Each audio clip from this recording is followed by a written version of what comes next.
Değerli izləyicilər, videonu bəyənib kanala abunə olun ki, hər kəs son xəbərlərdən anında məlumatlansın. Azərbaycanın xalq artisti Flora Kərimova səhhətində yaranan narahatlıq səbəbindən xəstəxanaya yerləşdirilib. Xəbər verilir ki, sənətkarın müalicə prosesi Heydər Əliyev Fondunun prezidenti Mehriban Əliyev tərəfindən nəzarətə götürülüb.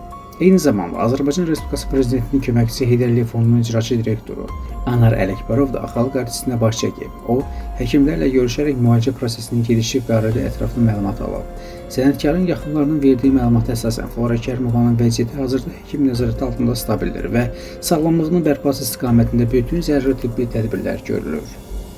Gəncədə evdən meyit tapılıb. Xəbər verilir ki, şəhər sakini olan 34 yaşlı Tural Elşanoğlu Məmmədovun meyidi yaşadığı evdə aşkarlanıb. Onun hansı səbəbdən ölməsi bəlli deyil. Araşdırma aparılır.